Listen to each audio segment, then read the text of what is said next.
Exactly. So if there's one thing that people should learn to do in marriage is open up their hearts so that you're able to communicate and hear one another. So simply you're saying in marriage is a growth process. Totally. Marriage Totally. starts from the minute you say I do. It Yes. doesn't end there. You know, there are people No. who have this mindset. Nikishamuingiza box aingia kwa nyumba. Ni I'm hivyo. good. No. Yeah. The minute you say I do, the work begins. Because again, as a couple, we are evolving. Yeah. The guy you dated 20 years ago, 20 years now or later, he'll be different. So you need to relearn how to love him. Yeah. You know, he needs to relearn how to love his wife because we're evolving. We are changing, right? But the question, I think one question that should never leave Yeah. in that house, in that setup is, why did we get married? From All the get-go. time, keep asking, especially after your anniversary, you need to revisit Yeah. your reasons for getting married Yeah. so that you see if your intentions are still at par. Because if you marry somebody for reasons that you do not know and you get to learn them along the way, you get disappointed. So let's keep revisiting the reasons. Yeah. Yeah, So the whys. Don't marry or don't get married because the biological clock is ticking. Please.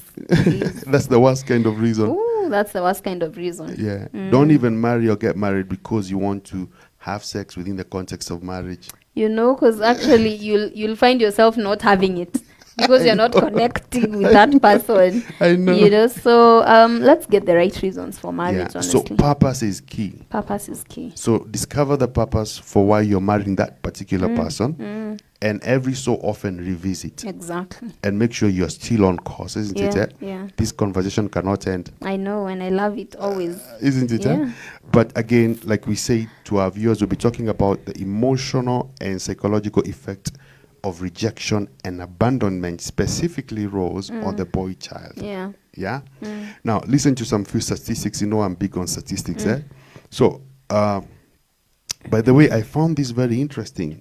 Do you know parental neglect is actually a form of child abuse? Of course. It One is, of the isn't it, eh? biggest. Yeah. Because if you're neglecting your child, what else are you doing? Yeah. You know?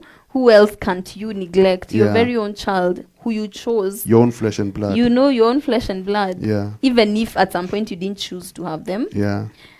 It's the biggest form of child abuse. And under the Kenyan law, child neglect in Kenya Yeah. is a crime which attracts up to 5-year jail term. I didn't know that. I didn't know that as well. It shocked me. Under the Kenyan law, Do child they neglect. execute? That's the problem. They Yeah. don't. They don't have any way of enforcing it, which again makes child neglect become very rampant. Easy, Yeah? yeah. But as we continue with our show, we'll be sharing some of the reasons why we, especially in our Kenyan context, where there's so much parental or child neglect. So, parental neglect or child neglect, like we said, is a form of child abuse. Yeah. And it is basically, we can define it as when a parent or a legal guardian fails to provide a child with the basic needs of emotional care, physical care, social care, education, as well as safety needs. So you see the guardian, the parent, the primary caregiver plays a big role. Yeah. When you are not able to meet the emotional care, the physical care, the social care, education, and the safety needs of your child, that is parental neglect. That is parental neglect. And it pains me and it hurts so much to think that an individual could bring a child into this world Yeah. only for them to leave them all by Absolutely. themselves Yeah. to navigate this harsh world, you know, without that guidance, without that love. Yeah. And this is why we are finding a lot of, you know, rebellious individuals out Yeah. here, Yeah. only that we do not know what they might have gone through, True. you know, in their early stages of development. Yeah. And therefore, it is a sad state of affair, but it is there. That is why we need to discuss It it. is a reality. Yeah, and so that we are able to prevent the same from happening from people who are at the verge Yeah. of getting themselves into such circumstances. Yeah. And so, yeah, I love this discussion today. Thank you. Yeah. So one of the leading causes of child neglect or abandonment, we can say, is teenage pregnancy. True. Because when young people get together and they have sex, the boy is not ready to take up the responsibility. The girl is too young. She doesn't know whether she's coming, going, or gone. So she has this responsibility of bringing forth a child. Yeah. She leaves the responsibility to her mom because she has to go back to school. And the mom is tired. She has already raised her own kids. That's the other thing that makes me really sad. Yeah. Because probably your parents had, you know, a limit Yeah. when it comes to children. True. And then now here you go, bring a child into the equation. Yeah. And because I think for our parents, millennials, they were a bit, you know, more active. This thing is being experienced, especially. No, I meant Gen Z, Gen Yeah. X. Gen X. So millennials and Gen Z are the ones who are actually culprits of this thing. Yeah. Because again, they're too liberal, Yeah. and number two, they're lacking second thought. Mm. You know, so like you mentioned, one of the reasons why there is that is lack of preparedness. Yeah. You know, you just engaged in sexual activity without thinking about the consequences. Yeah. And the other thing I'd like to add now is there is poverty. That one we cannot overlook, That is huge. because we have communities where they're actually sold off Yeah. to certain people for the sake of money. Yeah. And then after that, what next? Yeah. You know, this child, because now they can't even take care of this child. Already they are children, so they can't take care of a child. They don't know what next. Yeah. Some of them will run, and then these children will be left with no parents again. Yeah. So poverty is also a contributing factor. It is huge. Yeah. And you know, surprisingly, for some reason, poverty drives a lot of teenage pregnancy because, again, like you said, when a young girl is born in a state of poverty, sometimes they are sold off as sex slaves, Yeah. or they feel they have to sell their own body to be able to Exactly. sustain their own family. Yeah? And because they're too young to know the consequences of Yeah. it, inevitably they become pregnant, and once they get Exactly. pregnant, they have the child. So the mother raises the child, but there's no emotional care. Yeah.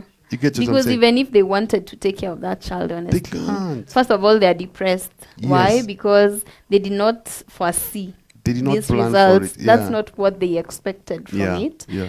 And so they're dealing with their own depression and stress. Yeah. And so before they can come up and take care of this child is already grown. True. They have had to figure out their lives. Yeah. So whatever they become is up to the genetic composition. And I want you to see the domino effect because, again, with teenage pregnancy or unplanned pregnancy, when a child has a child and can't take care of the child, Yeah. that child grows up neglected. They end up as street kids. You see the domino effect Yes, of and then everything. it's a cycle, because now if you grow up as a street kid, there's also that risk of you again getting pregnant, Yeah. or you know, fathering a child that you Yeah. did not expect to, or you did not plan for. Yeah. So it continues, the cycle continues, unfortunately. Yeah. But we are hoping there will be, if not eradication, at least alleviation of poverty Absolutely. through education Absolutely. and all these other team players that are coming. And to we'll make talk sure- about that Yeah. at a later stage of our conversation. But specifically, I want us to zero in on the boy child. Yeah, true. Because, again, I want us to delve into the issue of how a father affects the emotional development, the shaping of the character Yeah. of his or of his son.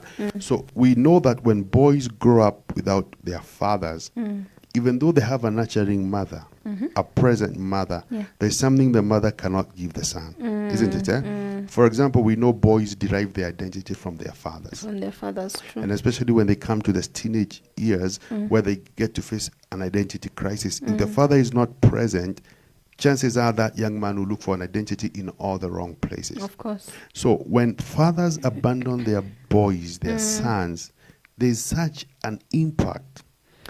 Absolutely. And you know, we say that culture is man-made, Yeah. and then culture makes man, because of the Wow. power we give our Yeah, culture. yeah. So in our society today, it is because of how culture fashioned the role of a man.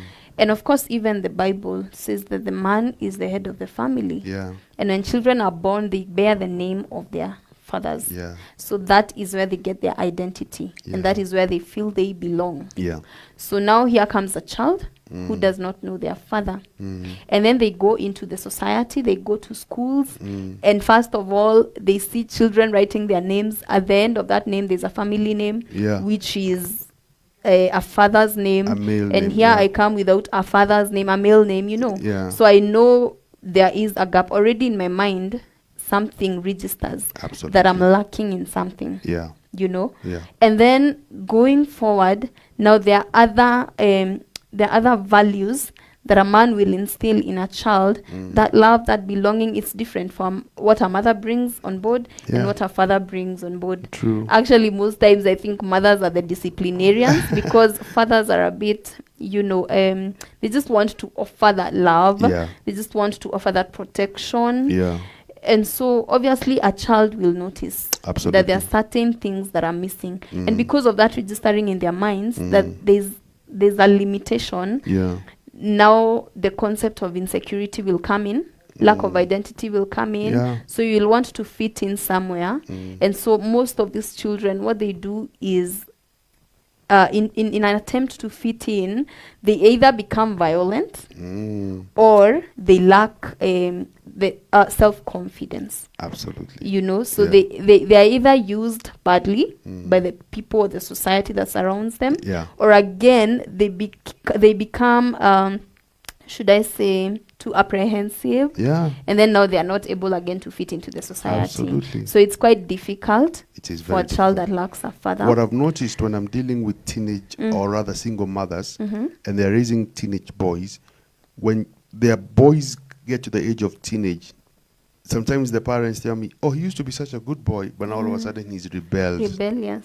And sometimes even the mothers would tell you, like, I can no longer discipline him. He comes home when he wants, he does what he wants. Because that stage of rebellion is because there's not that masculine authority Energy, father true. figure. You get it? Yeah. Because again, we have to understand that a mother will nurture a boy, but only a father can instill real, true that level of character authority. and discipline, isn't it? Yeah, eh? yeah. So it's very important for us to understand when the father is not present, that young boy lacks identity. They don't know they don't know what is manhood. Yeah. And that's why you find many young people at that stage, in the youth stage, who grew up without fathers. They experiment with so many things because they're looking for identity in all the wrong places. Isn't it? And apart from the fact that, okay, we are lucky we have certain institutions such as schools and churches where there is at least sane kind of father figures. If we are lucky enough, If you are lucky enough. if you're lucky enough to have a church that mentors you well in terms of leadership and authority and having father figures. Yeah. But what if we don't get that from these institutions? Yeah. What if you're not taken to those institutions? Because the people who lack money and they won't take their kids to school. True. And if they take their kids to school, is one time they're there, one time they're not. Yeah.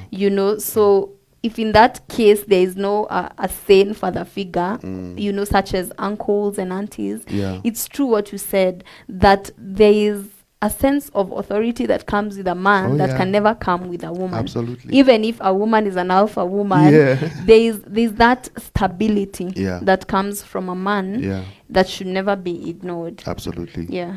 And that's why I encourage millennials and Gen Z, especially young girls who are coming up. I know they have a sense of independence, but True. in all fairness,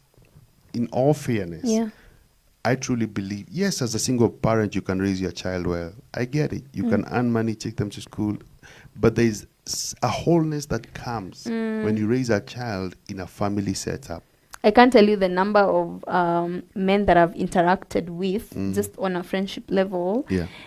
And the number of times they have said they would really want to meet their fathers, men that have been raised by single mothers. The number of times they have desired just to know this person, just to understand. I think for men, they feel like there is mirror imaging when it comes to their father and themselves. Absolutely. They feel like when you interact finally with your father, you'll be able to know, oh, this is why I behave the way I do. It's like it validates you Yeah. as a man. Yeah. It gives you reasons to even become more of who you are. Mm. And where you're falling short, then you know that there's somebody you can talk to. Absolutely. There's someone you can depend on to shape you in a loving way. Yeah. And that one can never be gotten. Even from a father figure, you can never get it. Yeah. You know, because this is at the back of your mind, you know, this is not my dad.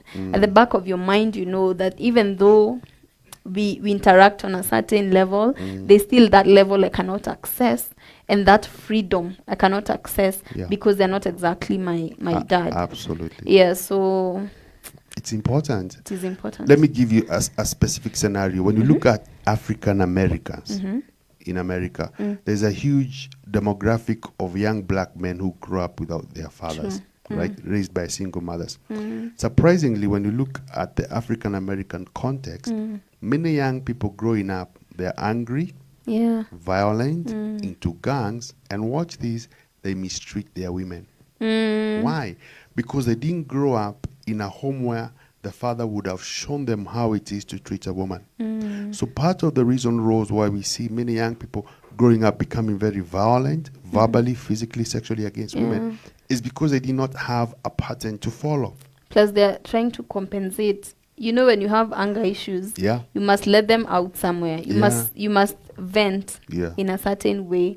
But if you're not taught how to, and there's all this masculine energy, and nobody is teaching you how to balance that masculine energy, because your mommy wouldn't understand your masculine energy. You know, she might teach you how to be, you know, a nurturer, but she can't teach you how to be a man. But she can't teach you how to be a man.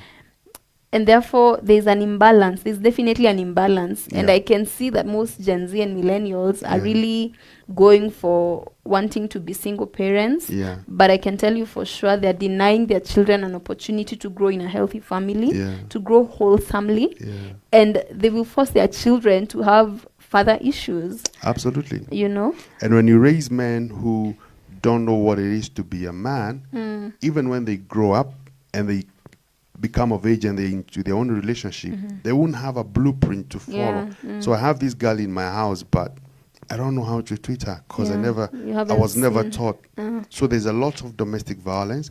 There's a lot of young men who feel that the more women they sleep with, that's what makes them a man. That's what's giving them an identity, and that's what's giving them belonging, which and is that is what is validating their manhood. And you know, one of the things that people should learn, especially the ones that have grown in, that have been brought up by a single mom, is that manhood is responsibility.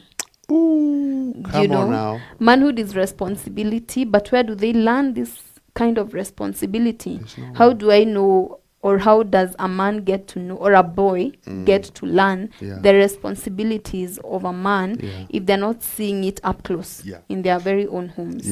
Because they need to also see that interaction. They need, you know, between what their dad is doing in the presence of their mom, what their dad is doing in the presence of his friends. But also there's a gap, Edwin, because they're men who have been raised up by their dads still, but their dads were irresponsible. Why did I mention this? It is because sometimes I feel like men who've been raised by single moms feel limited. But the truth is, just because there's also that part of men who've been raised by irresponsible fathers, then there is still hope. There is hope. There is still hope of growing as a responsible man, regardless of the fact that maybe your dad was not present. So the angle you brought in there is very critical. Broken men, even though they are present, will raise up broken sons. Absolutely. So they'll transfer the dysfunction from them to their sons. So again, we have to look at the both ends of the spectrum. Exactly. An absent father and a dysfunctional father. And both of them are toxic when it comes to raising their sons. So there are three primary roles of a father. Provider, protection, and discipline. Would you agree? Love that. You know, one time I did a video.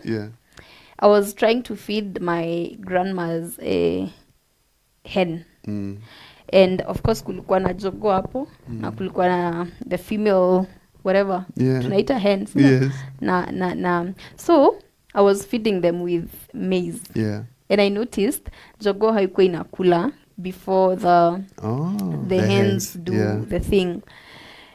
And the reason why I did that video is because it brought out the role of a healthy man. They protect. They provide. Imagine jogoo na haina that intellect. It still feels the need to take its place as a man and to take responsibility. You know what hurts me most nowadays is that people are encouraging ati hata kama mwanaume sijui anafanya ABCD, even if a man is not responsible enough, as long as they're their father, you just honor him, but they're not bringing in the aspect of the responsibility a parent should take towards raising their child. They are only speaking of you accommodate your father the way they are, but are you speaking to this father to be able to take up responsibility and do what they're supposed to do, because they have a responsibility. Absolutely. I mean, at the end of the day, you're the one who brought a child into this world. So why do you expect them to accommodate you for who you are instead of getting out of your comfort zone and becoming the best you can be, so that also your son is able to become the best they can be? So in terms of responsibility, I agree that one of them is protection. And in order for you to protect, first of all, you need to protect them from your very own self. Your weaknesses, your dysfunctions, you have to protect them from such. After you because you cannot protect them externally and yet internally you have not taken care of yourself. Because of the strong personalities that men possess, sometimes they tend to go overboard. You know, and so instead of being the protector, they actually become harmful in that setup. So the first role is to become a protector, but protect them from your own dysfunctions first. Work on yourself as a man so that you're able to raise a healthy man, a healthy child. Number 2, you mentioned that they're providers. I know it is a heavy responsibility to lay on the man only, but also nowadays, especially Edwin, there's a gap. I don't know why some men have become so lazy, such that a man would stay in the house for the woman to go and, you know, come eventually and fend for the children, and the children can see it. So when the children grow, they knew the dad was there, but they know he did nothing about provision. So it's good for a man to know that for you to protect your space as the king and as the priest of that home, you need to go out and do something. You need to work on yourself and know what are my strengths and go and cultivate that out there. And that brings the point, as much as possible, it's important to know that before you assume the role of a father, are you ready? Emotionally, psychologically, financially, because bringing forth a child is easy, but raising a child is a totally different thing. Sometimes we overlook that fact that it only takes a man and a woman to have a baby, but it takes a real man to raise a son. You have to be present, and you mentioned something, protect them from your own dysfunction, because we are all broken. I may have anger issues, I may have weaknesses with drugs and substance abuse. How do I protect my son from that? Because if I expose my son to my weaknesses, then I risk him perpetuating Going that. the You get what I same mean? way, So don't have a child just because you have testosterone. You know, You know don't what be I mean? selfish. Ask yourself, am I really, really ready for this responsibility? Because it is a huge responsibility. It is.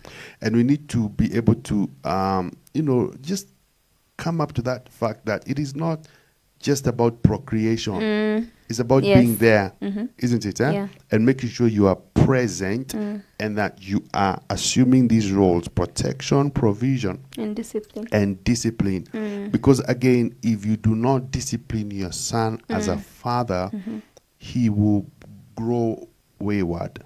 Even the Bible says actually that God disciplines those that he loves. So if you're not being disciplined by your parents, then they're not preparing you for the real world. You know, they're not preparing you for the responsibilities that are at hand. And discipline comes with love. It does not come because your parent hates you or your parent It's an act of love. It's an act of love. That's what the Bible says, that God disciplines the ones he loves. And because men should get their direction from above, from God, then because they have been disciplined, and that's what I'm saying, like we are saying, it is good to work on yourself. Just don't bring children into the world because you have testosterone. Yeah. Yeah, bring them because you're ready. Yeah. Bring them because you have worked on yourself. And I think Miles Monroe talked about the order of creation and the way God did things. He didn't just bring an individual into the world. No. First of all, he created a platform, a purpose Yeah. for the man, Yeah. so that the man was able to cultivate the land. Yeah. And then now there is, okay, I'm here. There are animals. I have named animals. You know, I have named whatever. Now let me get him a wife.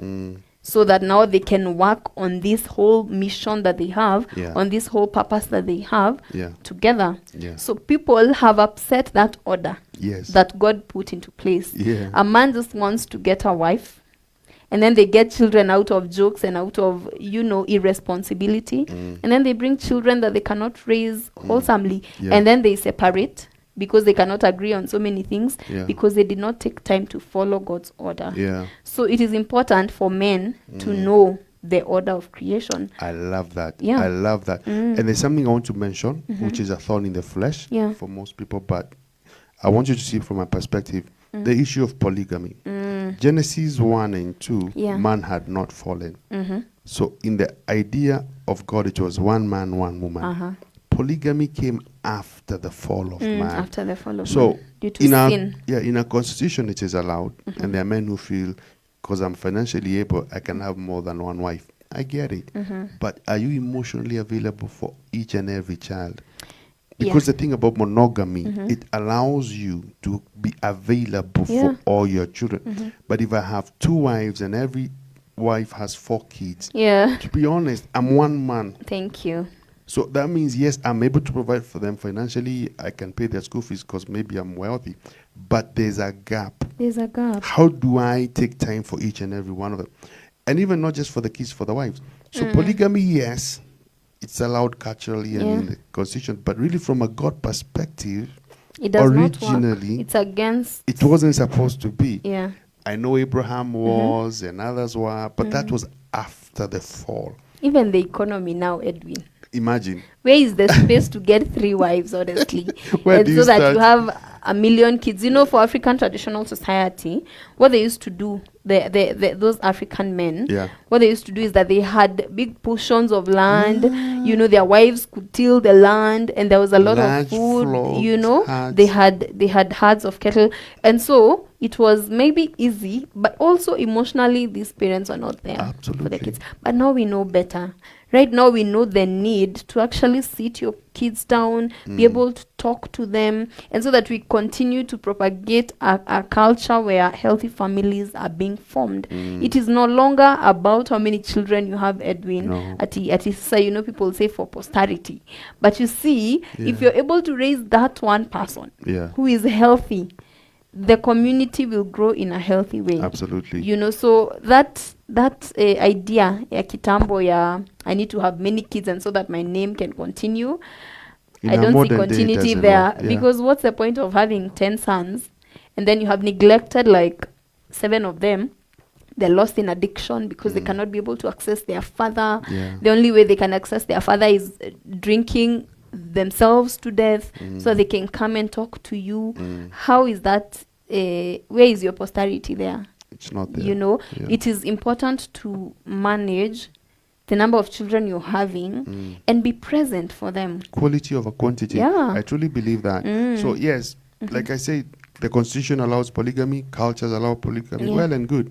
But from my biblical point of view, I think if you are one woman man and you have kids, you are able to be present for your kids. You are able to raise wholesome kids. And they will not have to feel like my daddy and I are not one. You get what I mean? Huh?